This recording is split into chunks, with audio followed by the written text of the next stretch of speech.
தமிழ்நாட்டில் ஈர்க்கப்படும் அந்நிய நேரடி முதலீடுகளில் குறிப்பிடத்தக்க பங்கை கொண்ட தாய்வான் நாட்டு நிறுவனங்களுக்கு உதிரி பாகங்கள் தயாரிக்கும் உற்பத்தியாளர்களுக்கென சென்னைக்கு அருகில் 10,000 கோடி ரூபாய் முதலீடு இருப்பதுடன் 20,000 நபர்களுக்கு வேலைவாய்ப்பு உருவாக்கும் வகையில் சர்வதேச தரத்தில் ஒரு பிரத்யேக தாய்வானிய தொழில் பூங்கா அமைக்கப்படும். அமெரிக்கா, ஜெர்மனி, தென்கொரியா, வியட்நாம் ஆகிய நாடுகளிலும் முதலீடுகளை தேடி வழிகாட்டுதல் மற்றும் ஆதரவு சேவைகள் வழங்குவதற்கு இந்நாடுகளில் வழிகாட்டு நிறுவனத்தின் அமர்வுகள் அமைக்கப்படும். கைடன்ஸ் டெஸ்க் ஏற்கனவே ஜூனில் நம்ம ஜப்பானில் திறக்க போகிறோம். தொழில் வளர்ச்சியில் பின்தங்கிய நாகப்பட்டினம் மாவட்டத்துக்கு தகவல் தொழில்நுட்ப துறையில் 600 நபர்களுக்கு வேலைவாய்ப்புகள் உருவாக்கும் வகையில் புதிய மினி டைடல் பூங்கா அமைக்கப்படும். தமிழ்நாட்டில் தொழில்துறையில் சர்வதேச தரத்தில் உற்பத்தி திறனையும் வரலாற்று சிறப்புகளையும் வளர்ச்சி மற்றும் சாதனைகளையும் காட்சிப்படுத்தும் வகையில் தமிழ்நாட்டில் உள்ள தொழில் நிறுவனங்களின் உற்பத்தி பொருட்களின் அருங்காட்சியகம் சென்னையில் அமைக்கப்படும். கள்ளக்குறிச்சி மாவட்டத்தில் ரூபாய் 650 கோடி முதலீடு இருப்பதுடன் 9,000 புதிய வேலைவாய்ப்புகளை உருவாக்கும் வகையில் சின்னசேலம் வட்டத்தில் சுமார் 450 ஏக்கர் பரப்பளவு சிப்காட் தொழில் பூங்கா அமைக்கப்படும். தென்காசி மாவட்டத்தில் முதல் முறையாக ஒரு சிப்காட் தொழில் பூங்கா அமைக்கப்படும்.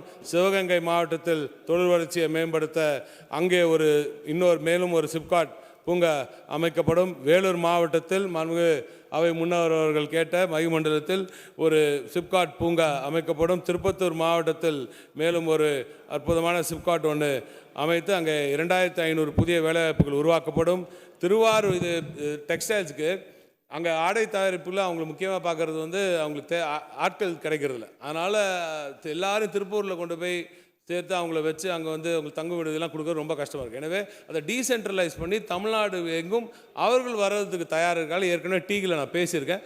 டீயில் பேசி அவர்களோட முடிவுப்பட்ட ஒரு விஷயம், திருவாரூர், நாகப்பட்டினம், சிவகங்கை, ராமநாதபுரம் மற்றும் தூத்துக்குடி மாவட்டங்களில் முதல் கட்டமாக ஜவுளி மற்றும் ஆடை தயாரிக்கும் தொழில் மையங்களாக உருவாக்கும் விதமாக ஜவுளி தொழில் கூட்டமைப்புகளுடன் இணைந்து இம்மாவட்டங்களில் சிப்காட் டெக்ஸ் பார்க் என்று புதிய இந்த டைடல் நியோ மாதிரி சிறிய சிப்காட்டுகள், அதுவும் டெக்ஸ் பார்க்கு மட்டுமே, வெறும் ஆடை தயாரிப்புக்கு மட்டுமே இதை செய்யப்படும். இது பிளக் அண்ட் பிளே ஃபெசிலிட்டி உருவாக்கப்படும். திருவள்ளூர் மாவட்டம் கும்மிடிப்பூண்டி, மாநல்லூர் மற்றும் தேர்வாய் கண்டிகை சிப்காட் தொழில் பூங்காக்களில் ஒரு டிடிஆர்ஓ பிளான் 380 கோடி ரூபாய்க்கு அமைக்கப்படும். இது தண்ணீரை சேமிப்பும் ஒரு மிகப்பெரிய நல்ல திட்டம்.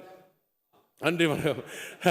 தொழிலாளர்களின் நலனை பேணும் விதமாக காஞ்சிபுரம் மாவட்டத்தில் பிள்ளைப்பாக்கம், ஒரகடம் மற்றும் வல்லமடகால் தொழில் பூங்காக்களில் பணிபுரியும் தொழிலாளர்களின் தங்குமிட தேவைகள் பூர்த்தி செய்யும் வகையில் 120 கோடி ரூபாய் மதிப்பீட்டில் 2,000 படுக்கைகள் கொண்ட ஒரு கட்டிடம் கட்டப்படும். டிக் நிறுவனத்தில் காலக்கடன்களுக்கு பெறப்பட்டு வரும் 5,000 முதல் 10 லட்சம் வரையிலான ஆய்வு கட்டணம் இந்நிதியிலிருந்து முழுமையாக தள்ளுபடி செய்யப்படும். தமிழ்நாடு வேர்ஹவுசிங் பாலிசி ஒன்று வெளியிடப்படும். கடல்சார் உணவுப் பொருட்கள் பதப்படுத்தும் கொள்கை, சீஃபுட் வேல்யூ அடிஷனுக்காக இந்த ப்ளூ எக்கானமியில் ஒரு மிகப்பெரிய பங்காக இதை பார்க்கிறோம். சீஃபுட் வேல்யூ அடிஷன் அந்த கொள்கை வெளியிடப்படும். இதை தொடர்ந்து தஞ்சாவூர் மாவட்டத்தில் அதன் சுற்று வட்டாரத்திலும் உள்ள மீனவர்களின் வாழ்வாதாரத்தை மேம்படுத்தவும் தஞ்சாவூர் மாவட்டம் பட்டுக்கோட்டை வட்டம் ராஜாமணத்தில் சுமார் 100 ஏக்கரில் கடல்சார் உணவுப் பொருட்கள் பதப்படுத்துதல் மற்றும் ஏற்றுமதி பூங்கா ஒன்று அமைக்கப்படும். இதனால் 200 கோடி ரூபாய் முதலீடுகள் ஈர்த்து 2,000 நபர்களுக்கு அங்கே வேலைவாய்ப்புகள் வழங்கப்படும். உலகத்தில் உள்ள முதலீட்டாளர்கள் தங்கள் இடத்திலேயே இருந்து தமிழகத்தில் இந்த அந்த முதலீடுகளை எப்படியெல்லாம் செய்யலாம் என்று பார்க்கறதுக்கு வர்ச்சுவல் வாக் த்ரூ ஒன்று செஞ்சுருக்கோம். இப்படி இன்னும் ஒரு 4-5 அறிவிப்புகள் இருக்குது. இதையெல்லாம் நான் படித்ததாக நீங்கள் எடுத்துக்கொள்ள வேண்டும். பேரவைத் தலைவர்களே, மாண்புமிகு பேரவைத் தலைவர்களே, துறையின் சார்பில் புதிய அறிவிப்புகள் எல்லாம் நீங்கள் வெளியிட்டிருக்கிறேன். பல்வேறு தொழில் வளர்ச்சி திட்டங்கள் மேற்கொண்டு வளர்ச்சியை உறுதி செய்திருக்கும் இந்த அரசு, இதனால் வந்திருக்கும் இந்த 70 நிறைவேற்றி தரும்படி தங்கள் வாயிலாக உறுப்பினர்களை கேட்டுக்கொள்கிறேன்.